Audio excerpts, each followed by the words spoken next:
Do not try anything you are about to see at home. 3, 2, 1, let's go! In this souped-up series of Mythbusters, there's so many things that could go wrong right now. the team is taking it to the test track If I knew what was going to happen, we wouldn't be doing the test. to tackle everything from fuel economy Your results may differ. to stunts Get out, get out, get out! and speed. Let's drive! They're throwing it in reverse, slamming the brakes, and driving downright dangerously I'm gone in a puff of smoke. so you don't have to. Discover the science behind the most legendary automotive myths. Buckle up for Motor MythBusters Test Track.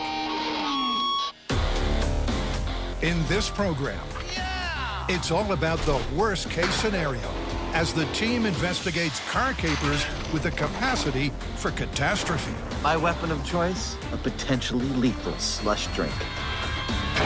Adam and Jamie test whether a soda cup thrown from a vehicle could kill an oncoming driver, Time to inspect the wounds. or if a humble tissue box can become a lethal missile.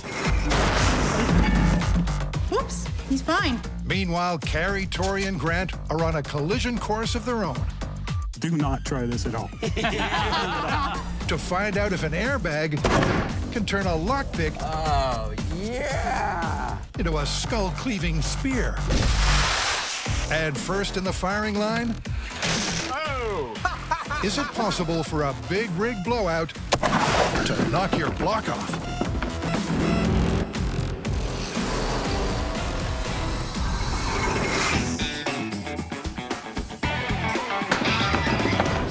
We have a killer of a myth, literally. Bring it on.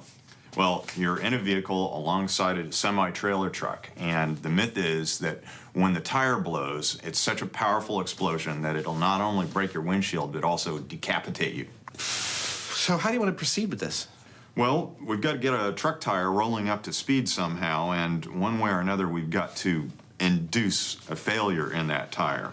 Man, I've heard these things are like bombs when they go off. We don't want to be anywhere near it. Maybe we can make some kind of stationary rig. To test this myth in a controlled environment, Adam and Jamie are building their own supersized dynamometer by sinking a pickup truck's tires into the ground so it can't go anywhere. Dude, give it more gas! Then lowering a big rig onto the spinning wheels to replicate the tire rolling at highway speed, with Buster positioned directly in the firing line.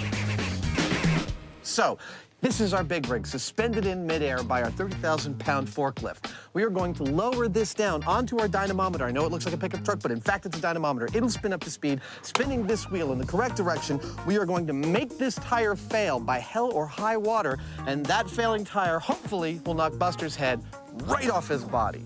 The reason we're using a motorcycle here is because this is a worst-case scenario. Obviously, on a motorcycle, you're a lot more exposed. And so if a big tire like this goes off, while we could have put a car there, we figured this is the nastiest thing we can do with this particular experiment. Things are only going to get nastier for Buster, because to blow the tire, Adam and Jamie are going with the direct approach, the shotgun.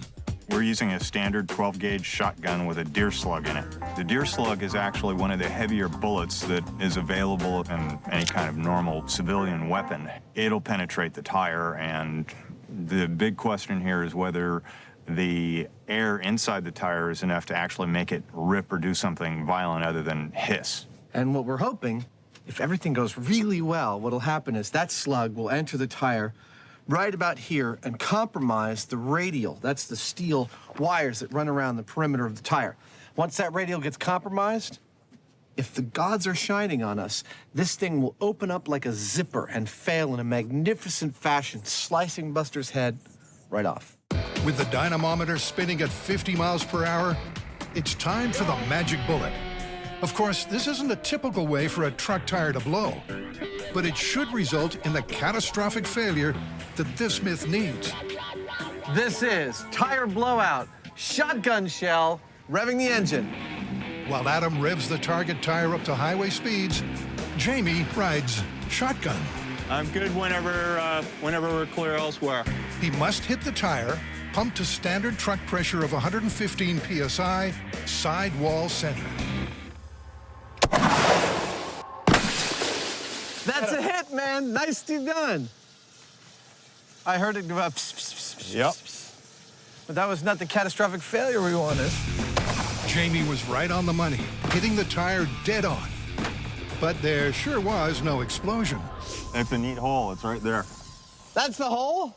Well, that ought to tell us something. I mean, that bullet's that big around. You know, they don't get any bigger than that, and it hit it clean right in the sidewall. It had to hit some of those cables. That was full pressure. That was a perfect hit, so. The high speed shows the moment of impact as the slug pierces the tire. But Buster's white-knuckle ride is unaffected. To get a tire explosion, they're going to need a plan B. We have to come up with a new plan, because what we're doing isn't working. These tires are super crazy, incredibly resilient. So to try to turn a tire torpedo, Adam's creating his own version of a road-weary tire that's done way too many miles with an angle grinder. What I've done is I've worn this tire down to the radial wires through the rubber. Then they'll test to see if suddenly over-pressurizing the pre-worn tire will result in the biker beheading they're after. In this line, it's 150 psi. When I hook it up, it's just going to pass that onto the tire, and if the tire is sufficiently weakened, it's going to blow. Exploding tire, hopefully. Final test. In 3, 2, 1. Come on, baby. Come on. There we go. That was it. That was it? It looks just like a zipper. It opened up where you cut it. But it didn't propagate. No. No. It didn't really. That wasn't very satisfying. It wasn't what we're looking for here. The tire did fail, but it still didn't fail catastrophically. With this myth deflating fast, Adam has one final plan. Well, we've seen the blowout. Let's put it under a little pressure on the bottom tire and spin it up to speed. See if we Okay. get some shrapnel out of it. Adam reckons that if the burst tire spins long enough, something's got to give. And sure enough, as the dyno picks up speed, rubber shrapnel soon starts flying far and wide. But have any of these tire torpedoes toppled our Wild Hog Buster? This is the coolest toy ever. I think we gotta pull over. I'm gonna go stop the truck, all right? Once the smoke clears, the guys go in for a closer look. That's terrifying. Although rubber shrapnel did get flung, none of it hit our biker. So what does that mean for the myth? If we look at the footage from that camera over there, we'll see one of the large chunks of rubber that flew about 200 feet in that direction. I watched one piece go like maybe 70, 80 feet straight up. We need to actually find out what happens when you do get hit. Yeah, we need to make it a non-random event. We need to make a rubber chucker. We need to make something that chucks chunks, large chunks of rubber right at Buster's head to see what kind of damage it'll do. The plan is to hoist up the pickup truck and sit the drive wheel on another freely spinning wheel. Then, a piece of big rig tire will be placed between the wheels, and when the pickup revs up, the tire piece will be spat out the other side towards Buster. So, fresh from the mud, the pickup is driven into place. Looks good, looks good. Looks good. The forklift gives the pickup a raise and holds it in position. I'm here for you, buddy. Okay. An upturned trailer will provide the lower spin wheel for their rubber chucker. Adam and Jamie slide it into place beneath the pickup truck. All set for Adam to take the driver's seat and control the speed at which the wheels spin. 20, 25, 30. When he hits 40, Jamie will feed a strip of rubber that came off their earlier big rig blowout between the wheels. 40. A hole-in-one on their test board. Adam can barely contain himself. Wow, there's nothing left but to get this test set up with the head and just go. That is awesome. This one was going 40 miles an hour, which is, by the best math that we could do on its trajectory and the height it went in the air, about how fast that piece of rubber was going when it left our truck out at the range. So, if this beheads the guy, I'd say this myth is confirmed. The human analog for the beheading guy has been molded from ballistics gel with a pig spine neck bone.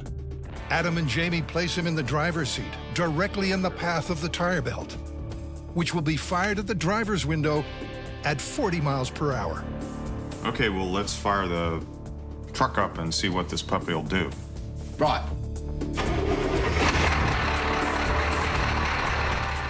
25, 30, 35, go!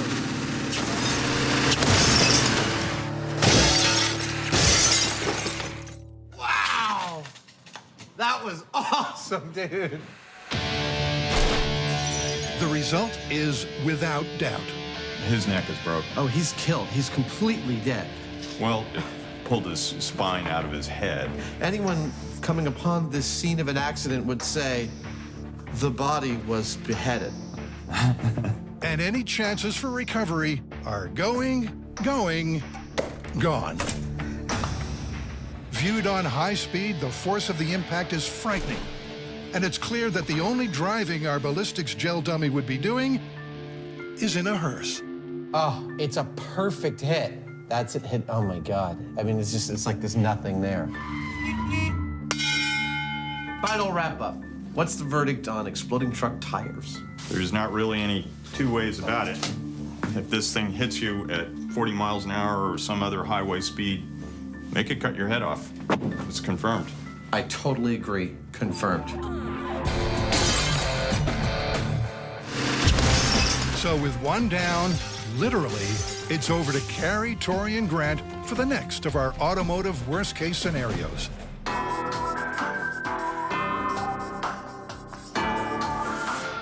Okay, so lockpick of death, what is that? This one's actually an airbag myth. Scenario is a guy's breaking into a car using one of those flat lockpicks, triggers the side airbag. The airbag explodes, launching the lockpick through his skull. Sweet. Sweet. This myth is another urban legend. A would-be car thief is using a lockpick to break into a car. While poking about inside the door, he unwittingly triggers the side airbag, which expands with such force the lockpick becomes a missile, and the thief suddenly finds himself picking his own brain. Well, I think we should learn, first of all, how to pick a car lock. Do either of you know how to do that already? No. Well, short of getting a criminal, I think maybe we should see if a fireman can help us out, because I know that you have to pick locks to get into cars. The guys are going on a fact-finding mission. We need to learn how to use a lockpick, and we hear you can teach us. Well, we do have some cars over here, and we do have some tools. Let's see if we can actually get in. Excellent. Let's do it. Cool. At the Livermore Pleasanton Fire Department's training facility, firemen do take lockpicking lessons. And while we're not allowed to show you how it's done, the Mythbusters take careful note of the technique. All right, Matt, you want to give it a shot? Sure. So you are leaning directly over the lockpick as you're trying to get in the car. It's worth noting, too, that these guys don't practice this on vehicles with side airbags, just in case. I mean, if you were leaning over that tool and the airbag went off, I could see how that thing would launch up into your neck. This demonstration shows that a person using a lockpick would be in the correct position to be impaled. He's almost got it. Hey! Outstanding. Excellent. But would an airbag really go off with a big enough bang to send that tool through your skull? We have a driver's airbag out of a small vehicle, and I put a traffic cone on it so we can see it a little bit better going up in the air, and we're going to launch it. Do not try this at home. The airbag's rigged for remote ignition. Everybody ready? Hey, we're ready. All right. 3, 2, 1. Yeah! Run! Good shot! The leading edge of this bag is coming at you about 500 miles an hour. It's deploying in about 1/4 of a millisecond. and then it deflates almost immediately. These things are powerful. I mean, I could see how this whole thing might work. All right, let's get going. Time to test this myth for real. And the guys had a super technical plan to operate the pick lock via remote control, while Carrie's on dummy detail. This is sort of a gory myth, the idea of a lockpick shooting through your head. So I'm gonna make a little bit of blood and a little bit of brain that I can stuff up into this cavity here. And that way, whoops, he's fine. If the skull gets damaged anyway, we'll know. Carrie mixes up some fake blood, and for the old gray matter, Well, that looks a little like brain, doesn't it? Just a little. now that's using your noodle. When Carrie's finished filling his head with nonsense, Brains are made of noodles. she puts the skull inside the mold I think this skull might have been a little bigger than Grant's head. and pours ballistics gel around it. I just can't tell if it's leaking out or not. Before you know it, we've got our test track car thief. Yeah! And Grant's assembled a set of remote-controlled, lock-picking robot hands to do the dirty work. The lockpick sits right here in between two grippy hands with ballistics material fingers. Those are held securely in two linear actuators that will move basically in a straight line like this or angling like that. Now, we just need a car to break into. Are we sure that the airbags in here are actually operational? I think they've already been set off, to be honest. No, Tori, the side airbag hasn't been deployed. We just don't know if it can still fire. Mechanic Thomas Hannon runs a complete diagnostic check and, not surprisingly, finds plenty of faults. Now, for this myth, we're focusing on the side impact airbags. Will those faults inhibit the system from firing those? No, they shouldn't. So the robots moved into position. Okay, just gonna get the tip inserted here. Too dangerous for the whole lockpick. So that's what this myth is all about. Using the remote control, Grant plunges the lockpick deep into the door. Okay, so that is as deep as it can go in there. Finally, our car thief's head is carefully positioned directly above the lockpick. That's perfect, man. It's right under his chin. Okay. All right, let's see if you can fire off this airbag. Okay, guys, lockpick of death. Are you ready? If this works, we're going to get a lockpick shooting through the guy's skull like a spear, and there's gonna be blood and udon everywhere. Here we go. Grant goes fishing. And because he's not actually trying to unlock the door, it's all about triggering the airbag, he takes a little creative license, letting the robot get rough. Oh, let me get a little bit more vigorous. Now, that's good, because if you were breaking into a car, you probably would be a little more frantic about it. But it's to no avail. And there's a good reason. Thomas, how come we're not able to set off the airbag? The airbag's actually inside the car, not inside the door. So you knew this all along, and this is what you're expecting? You watch us bumble around with this?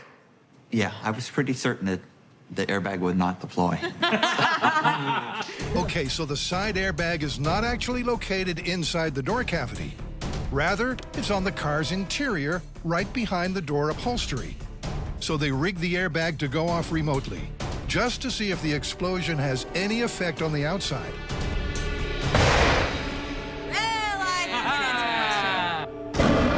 There you have it. The airbag explosion is totally contained within the car. The airbag is deploying inside the car. The direction is not up towards the lockpick, so the lockpick would never get launched into your skull. It's busted. Well, that means it's my favorite part of the myth. This is where we get to replicate the results. I did not make those brains for nothing. So, to pick our car thief's brain once and for all, the plan is to build an air cannon that will fire that lockpick straight into the dummy's skull. To get this lockpick up to lethal velocity, we're gonna need as much air as possible going through here as quickly as we can. The lockpick is set in a foam sabot, which fits snugly down the barrel. All right, load her in. You know, there's a chance that the barrel itself might explode. Once again, the dummy's going to lead with his chin. He's lined up directly over the barrel, I would say let's strap it. Nah, that's good, dude. It's perfect. If that lockpick launches, it just can't miss. But will it be able to pierce solid bone? The cannon's primed with maximum air pressure, 125 psi. Will that be enough to blow the dummy's mind? This is lockpick of death, the final blow. Here we go. In 3, 2, 1.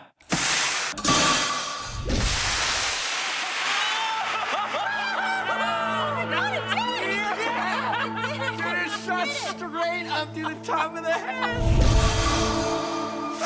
Dude, it's totally curved through the skull. Oh, that is it. It's dripping blood. That's what you wanted. I know that an airbag won't do that, but I Hey, guess an air gun will. If ever there was a MythBusters experiment that does what it says on the tin, this is it. The skull's skewered. Looks like it took 125 psi for me to meet my demise.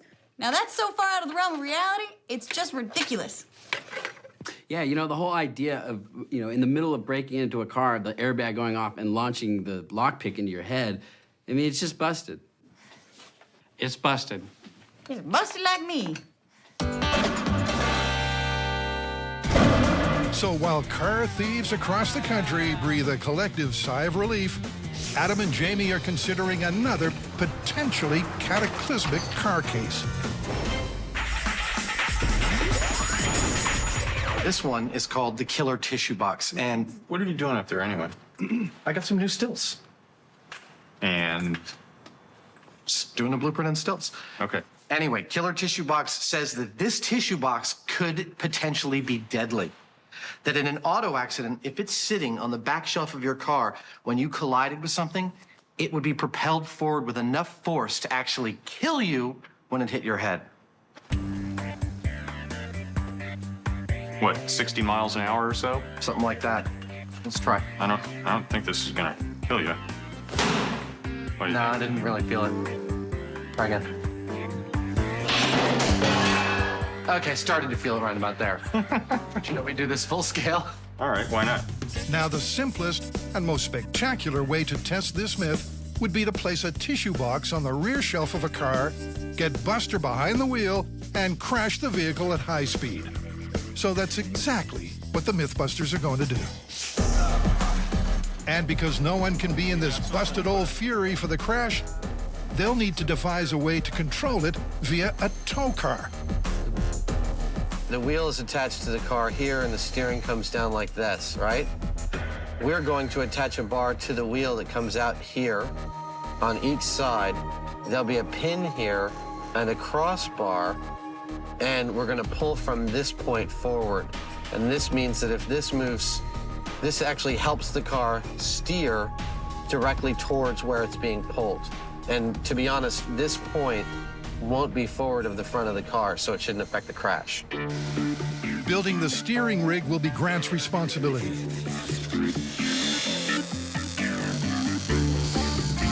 So here's our killer tissue box. I want to measure its distance to your head here. All right. It looks just about 42 inches. You know, I was thinking about tissue box flying in a car crash, and I was thinking anything that's moving forward is also going to be affected by gravity, so it's going to go down. But we got a lip on this back that the back seat creates, and that's pretty universal from my experience. That's a nice little ski jump there. Yeah, it's going to give it a little bit of something like that, so it might actually hit you right in the head there. Okay. The Fury has bench seats with no headrests, and there's nothing protecting the driver from any object that may be lurking in the back. So the guys have an idea to test a few variables. What's the plan? Well, obviously, we are prepared to crash a full-size car with a tissue box in it. But we don't just want to test a tissue box. We want to test a variety of objects. And we don't have enough cars to crash one for every object we want to test. So I think it's a perfect opportunity for us to build a repeatable crash test rig where we can see how each of these objects reacts under the worst case scenario crash conditions without destroying our rig every time we use it. The rig will have to be lightweight, yet able to handle huge G-forces.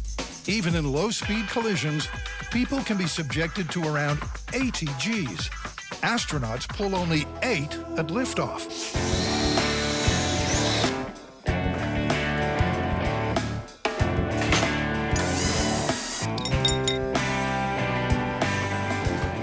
The only bad thing that can happen is all those rip, and I just don't see it happening. Are you going to cut this off? No. Oh, okay. The rig will be attached to the tow vehicle using a breakaway hitch made of wood. It should be strong enough to support the weight of the rig during acceleration, but weak enough to brake at the point of impact. Can't help thinking these guys must have built a mean go-kart. Adam adds a rear shelf for our tissue box to sit on. And playing the role of crash test dummy, a slab of gel in a box. So this is one of the boxes that's actually going to hold my ballistics gel on the front of this car. You can see it's got a lip in here, and the lip is so that when I pour ballistics gel up to the top, it's actually captured by this mold. It's never going to get released from that. And hopefully, when this car stops at 50 miles an hour, the ballistics gel's not going to tear itself out of the mold. Right, the crash test vehicle is ready. That's good. It's time to take this show on the road. And Adam and Jamie have found the perfect test track. We're in Alameda, California on an unused naval airstrip.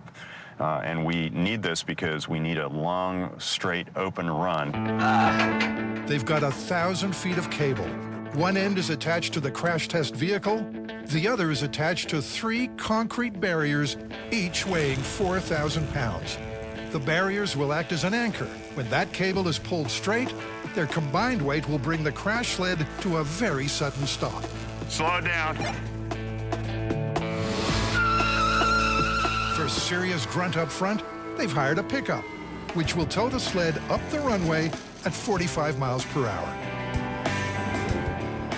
Come on, come on, come on. Right there, I want it to stop right there. Yeah! That's what I'm talking about. Perfect. The crash rig stopped right on cue. The cable stayed attached. To give you some idea of the force involved, the 4,000-pound concrete barrier was dragged along like a piece of styrofoam. Jamie, that was perfect. Exactly 45 miles an hour, over. Time to do some crash testing. Here are some objects you might find on the rear shelf of someone's car. Well, this one's definitely the heaviest. Right. And so there's an argument to be said there that it could crush your head. This one also is fairly heavy. I'd say it's a toss-up between these two, and then this one's also, maybe this one could break your neck even if it doesn't crush your skull. That thing's about right up there with the Kleenex box. Well, if the myth is correct, this Kleenex box is at the top of our lethality pyramid. This little guy weighs just 125 grams. But remember, in a sudden impact, small objects can pack a big wallop, up to 30 times their own weight. Unfortunately, on this run, the bobblehead's not going anywhere. The bobblehead fell over into the fence of screws and did not move, over. At a certain speed, I'm sure that a bobblehead could be lethal, but I don't think that speed is 45 miles an hour. Maybe we'll have more luck with the subwoofer. Comes. The crash rig slams to a halt. The subwoofer keeps on going, striking the ballistics gel at 45 miles per hour. Put it this way, you'd really be able to feel the beat. Just like we thought it might, the knob that describes the seat over the back shelf, that like 1-inch little riser, kicked this up, and you can see it go up, but it pretty much would hit you dead on in the head. We'll have to crunch the numbers to find out how hard, but it was a pretty good hit. What if a hatchet hit you? You want to catch this? Check this out.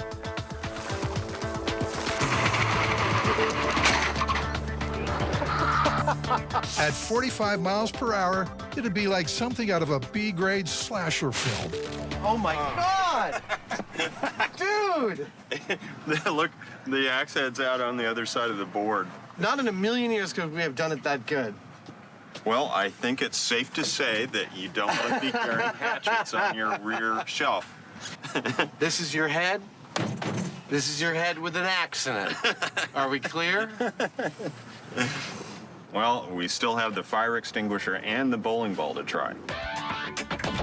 A fresh gel cartridge is screwed in place.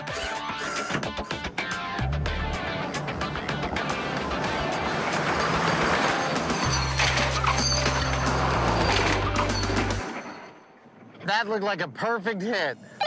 The 1 kilogram fire extinguisher probably wouldn't be fatal, but it would definitely ruin your day. Now, the bowling ball. Actually, of course, it's more like a cannonball.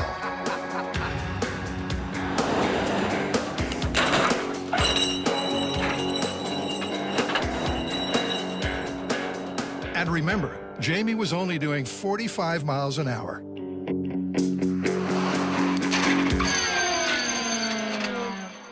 I think our rig has held up admirably. I'm not sure if it will hold up to 70 miles an hour, but it's time to see what a tissue box does at the worst possible speed. All right, let's do it. They put the rig back together. The tissue box is put in place. Okay, this is the 70-mile-an-hour test. This is maximum speed, over. Okay, and going in 5, 4, 3, 2, 1. Find out if this is actually deadly. Jamie ups the pace to almost 70 miles per hour.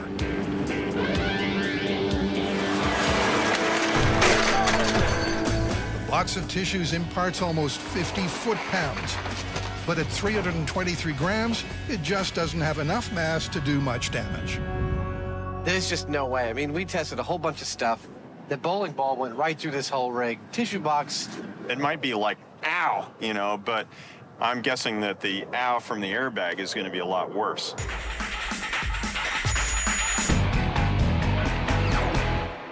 Jamie, I think killer tissue box is definitively busted. Even if you had a decorative plastic or metal cover on this thing, it just doesn't have the mass to inflict lethal damage. But we should point out to our viewers that anything that is sharp or weighs over a couple of pounds or so is not something you want to have unrestrained in the back of the car, even in the back seat, because it could be, if not lethal, definitely dangerous. Absolutely, but I think the final word on this should be left to Buster, who is living proof, such as it is, that in a head-on 70-mile-an-hour collision, this is the very least of your worries. Okay, so Adam and Jamie have busted the killer tissue box myth. But if you think that's going to stop them destroying the old Fury, you are, of course, sadly mistaken. With Buster at the wheel, that car is going to be towed along the tarmac at top speed, straight into these crash barriers. It's kind of important that they be lined up just so, because each one of these only weighs about as much as the car does, and the car is going to be traveling quite quickly. So with that in mind, we've overlapped them and put one in the back of them so that they'll hopefully not move too far with the impact. And now, the final and perhaps deadliest component of this test, the tissues. Okay, put it back there. This is actually really scary. You know, we did a test. It seems like it's working okay, but 4,000 pounds of car rolling kind of on its own at 50, 60, 70 miles an hour is a scary thing, and we've got to kind of thread a needle with the end of it. So this is just, I'm going to be way the heck down there. That's all I know. One end of the cable is attached to the Fury. The line is then threaded through holes in the barriers, and the other end tied to the pickup. Jamie floors the accelerator. The car looks great. The Fury chews up the test track tarmac and hits the barrier at almost 60 miles an hour.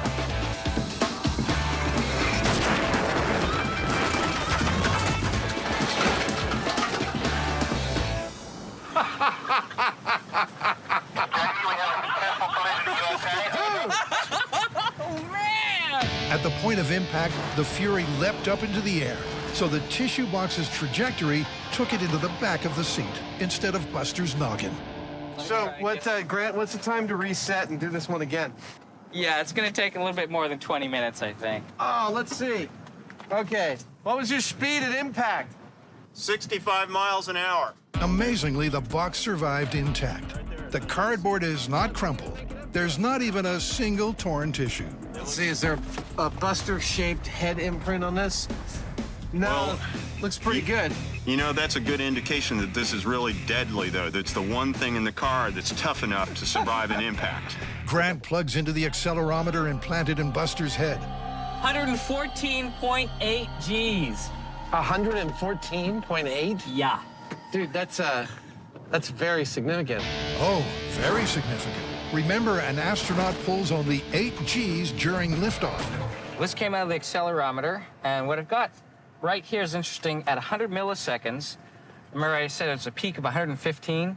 That's the modulus of all three axes. And here, in the Z direction, I have about 75, and in the X direction, I have about 90. So Z being top of the head, and X being side to side. So I think he must have turned. And smacked his head on the dash. I think so. So you think maybe it's that Buster was trying to twist out of the way of the deadly tissue box as it was making its way like a bullet towards the windshield. Well, if that's the case, then clearly the second spike has to be the tissue box hitting Buster in the head. While Adam removes his tongue from his cheek, the guys are moving swiftly on to the last of our death-defying parables. Close your eyes. I'm going to paint you a picture with words. Okay. I'm driving down the highway at highway speeds. I've just gone to a drive-in, and I've gotten a soda in a styrofoam cup. And it's the wrong soda. Oh, you hate that. I know. So I hurl the soda out the window, being a jerk, and it hits a car going the opposite direction, also at highway speeds, pierces the windshield right in front of the driver, and kills her. A styrofoam cup does that? I know. That is crazy. The story goes that while traveling at highway speeds, our mythical litterbug tossed their unfinished drink out the window, and it supposedly pierced the windshield of an oncoming vehicle with enough force to kill the driver. Okay, now I want to paint you a word picture. I'm not going to close my eyes, though. That's fine. This is a quick one. We make a cannon that shoots a cup of soda. Huh? Really? I somehow pictured two cars going at each other, jousting fashion, tossing cups out the window. No. I figure we'll get exactly to that place. But first, we need to know what the cup is filled with. Is it soda? Is it soda and ice? Is it ice alone? Is it a slush drink? We have to determine what filling has the most power, and what's better for that than a cannon? Well, all right, then. I thought you'd like it. So before the highway trash jousting can begin, I think that was a hit! the guys are going to arm themselves with an indoor air cannon. I'd say that ought to do it. Their goal is to discover which of the various possible combinations of cup contents will impart the most force on impact. And speaking of the force, here's the Yoda of soda. So there you have it, our potentially deadly styrofoam cup. Now, for the purposes of our experimentation, I'm going to want to know exactly how much energy this cup imparts to something it hits, whether it's empty or filled with different substances. How am I going to do that? With this, a load cell. This little button here can tell me when I hit it with something exactly how much energy is transferred from the object to the load cell. But here we got an object that's too big and a load cell that's too small, so I'm going to increase the surface area of my load cell by placing it between these two nice heavy steel plates. Now, when this cup hits this first steel plate, that will transfer the energy to the button and tell me exactly how much energy this potentially lethal cup might have. It's ready. With the force plate in place, the guys will be able to accurately compare the impact of each cup fired from the cannon. Off at a rakish angle. I like it. Firing in 3, 2, 1. And after an afternoon firing combinations of ice, 2, 1. soda with ice,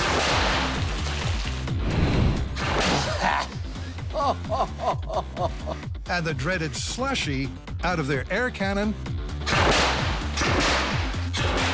And a laminated picture of Jamie. 1.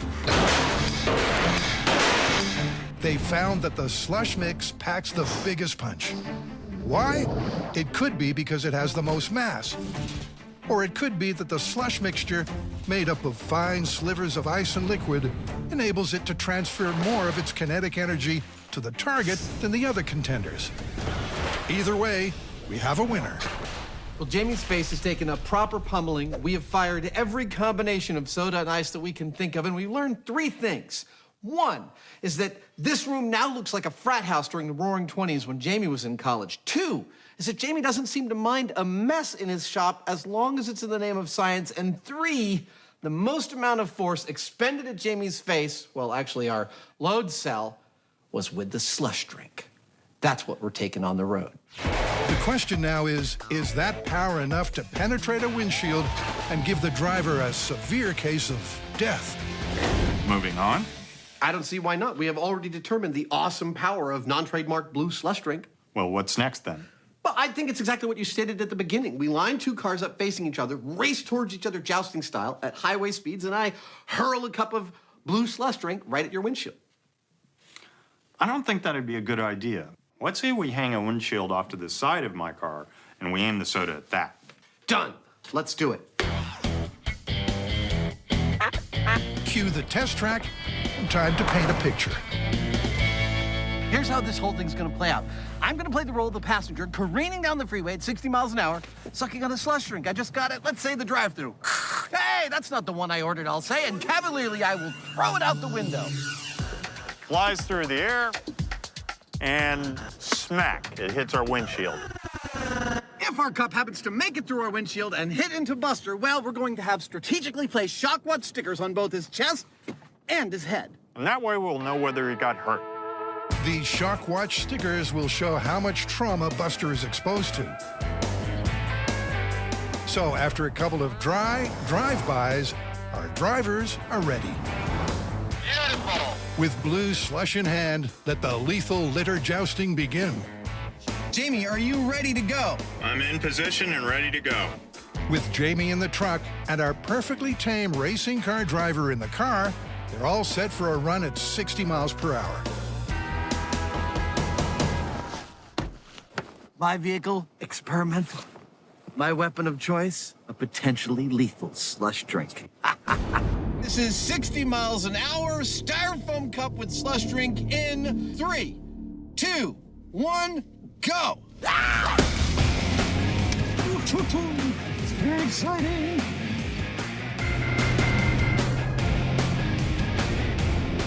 Looking really good.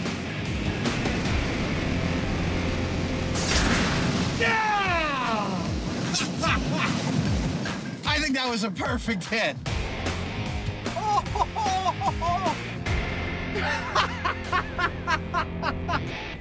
I don't know about you, but that'd kind of bum me out. That's a bullseye of bullseyes. Nicely done. A perfect hit. The cup was aimed straight at Buster. So how did he do? Checking Buster's vitals. I can see them. They're all clean. Yeah, he didn't take any lethal damage, but hell, if that happened to your car, you'd be a very unhappy, probably unsafe driver. Well, not to mention the fact that you might well have a crash afterwards because you can't see anything. Exactly. There's no doubt the impact would have caused a crash.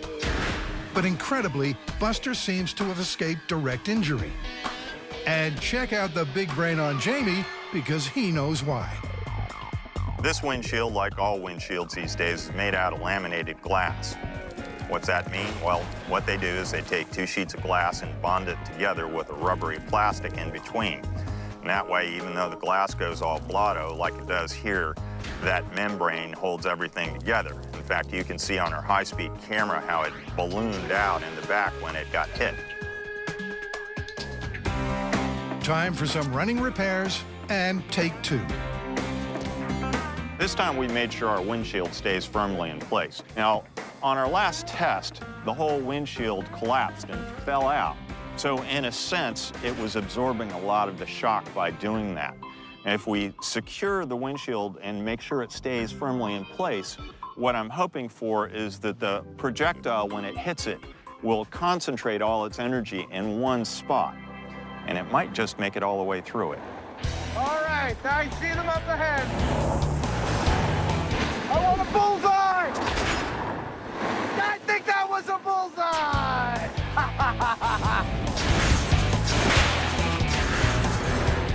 Time to inspect the wound. Oh, wow! Look at that! I am blown away. That is penetration. Did we trip anything on the guy? It doesn't look like it. So, although the windshield was pierced, it once again successfully dissipated the energy of the impact. Buster got wet, not dead. Looks to me like the windshield's actually taking a lot of the load. It's absorbing it. Yeah. Liquid makes it through, but it's more of a splash than some kind of a cohesive lump. Look, I have no doubt that if you took a hit from just the cup hitting you in the head at 120 miles an hour, it would kill you. I think this windshield is protecting him sufficiently. I do too. Well, several destroyed windshields and several delicious slush drinks later, I'm pretty satisfied that a slush drink does not create a primary lethal hazard on the freeway. It's not going to penetrate your windshield and kill you. Make no mistake, though, it creates a very serious set of secondary lethal hazards. One, it totally obliterates your ability to see through the windshield. Two, it covers you with sticky slush drink. Three, splinters of glass are covering your body and your face. All three of these things would be enough to cause a very, very serious accident. But as for the slush drink itself being lethal through a windshield, I say no. I say it's busted.